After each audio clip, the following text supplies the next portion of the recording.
que vous devez savoir avant de déménager à Rosemère, qui est la plus belle ville selon moi dans la rive nord de Montréal. En fait, ce que j'aime quand je me promène à Rosemère, c'est les parcs logés par la rivière de Mille-Îles et aussi le fait que les propriétés sont tous des styles architecturaux différents et ont bien sûr des gammes de prix différents. Par exemple, le prix moyen pour une maison plein pied est de 674 000 pour la période de janvier à septembre 2022, soit une augmentation d'environ 17% comparativement à la même période de l'année passée. Sachez que 83% des propriétés à Rosemère sont des maisons individuelles, ce qui veut dire que les copropriétés en vente sont rares dans cette ville. Pour continuer, la ville de Rosemère compte environ 14 000 habitants et est très avantagée géographiquement, notamment avec les accès via l'autoroute 15 et la 640.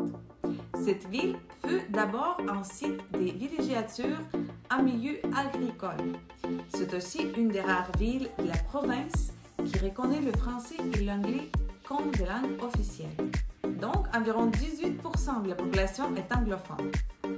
Le nom de la ville est dû à un officier du Canadian Pacific, J.P. Withers, qui en 1880 a été impressionné par l'abondance des rosiers sauvages et a décidé de donner à cette région le nom des roses, en y accolant le suffixe « mer », qui est un vieux mot anglo-saxon signifiant « marée ».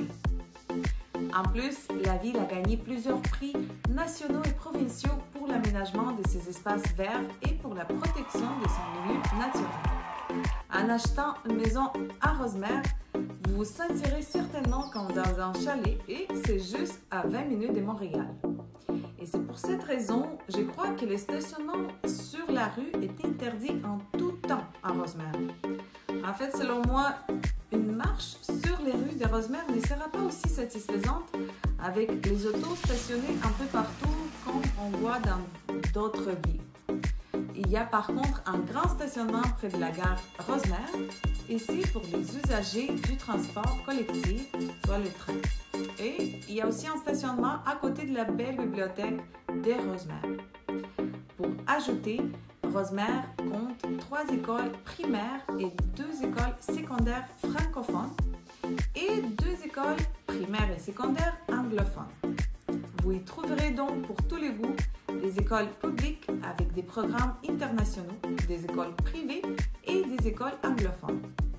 En plus, vous avez un grand centre commercial Place Rosemère avec environ 200 boutiques et grands magasins qui sauront répondre à tous les besoins. Pour terminer, Rosemère se caractérise également par la qualité de sa vie communautaire. Fêtes en plein air, bibliothèques, expositions, chorales, rencontres sportives, sports de plein air et des activités culturelles. C'était votre Minute Immo avec Véro, votre courtier immobilier d'RE/MAX.